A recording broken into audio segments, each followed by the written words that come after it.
For many years, Sonic and Mario fought a healthy battle in which each starred in a masterpiece by their producers. If on the one hand Nintendo released the stupendous Super Mario World, on the other hand Sega counterattacked with Sonic 2, 3, and Knuckles.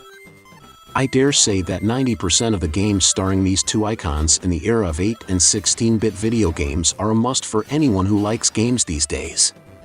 Time passed, Nintendo followed on the one hand, Sega on the other, but still releasing its wonderful games starring its mascots, such as Sonic Adventure on the Dreamcast and Super Mario 64 on the Nintendo 64. At one point Sony launched into the video game market the PlayStation, and later, after the resounding launch of the PlayStation 2, Sega ended up giving up on the hardware market and burying its 128-bit video game, the Dreamcast, for good. One question remained, and what would your various Sega franchises look like? Sometime later, Sega itself announced that it would release its main games for multiple platforms, to the joy of many and tears of the few.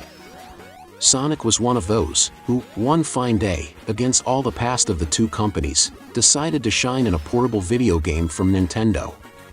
And how it shone! Sonic Advance was released in 2001, at the height of the Game Boy Advance, and it did well on the small screen.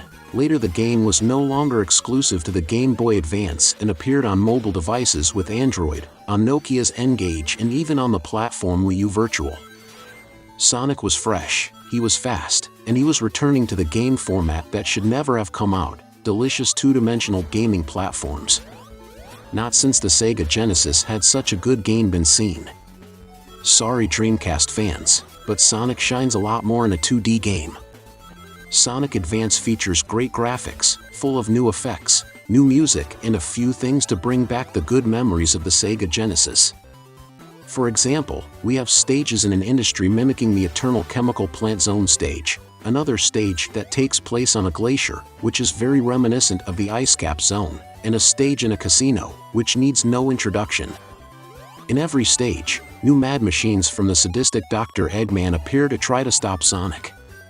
And in every level, we have new toys to make Sonic run even faster. From handrails to small sticks on walls, trampolines, tubes, the famous springs and all the paraphernalia needed to get more speed. With each stage reached, the player will discover new devices to test with Sonic. Speaking of which, in the game we can still control Tails, Amy and Knuckles. Everyone has the moves that consecrated them, like Tails flying with both tails, Knuckles punching and even doing a dragon punch and Amy using her sledgehammer which, to be honest, I don't know what Amy does in this game, she can barely do it. Run, attack and jump. Honestly, the game would be much better without her. The game also has a strange way of creating those creatures that appeared in Sonic Adventure, the animals called Chaos. Of course, this detail could not exist, as it would not be needed in this game. Sonic's sprite is new, based on the new character model that was created for the Sonic Adventure game. Tails, Knuckles and Amy also have new sprites and everyone's movement is very neat. He even jumps and spins in the air, which can save him from some dangers with thorny enemies. There's a button where he does a few jokes like doing somersaults, and that's become a very charming attack. One thing that should be praised in this game is the design of the stages. There is exploration without compromising speed, as in the Sonic games for the Sega Genesis.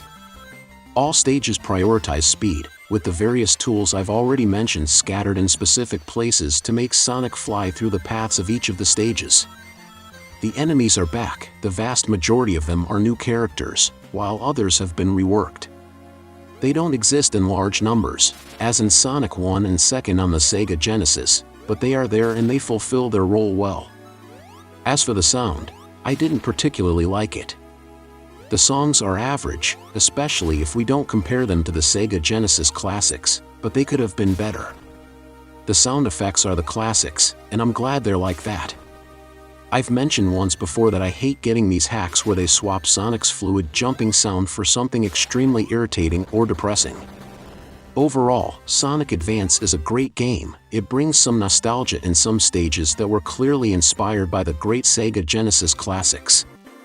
It may not have an impeccable selection of songs, it may not have Sonic's beloved original sprite, and it may not have the same charm in general, but it leaves no doubt that it was one of the best things they've ever done with the Porcupine outside of a Sega console. Final grade, 8.5. What did you think about this game or this review? Leave your opinion here in the comments. Review written by Cosmo and published on the Revolution Arena website.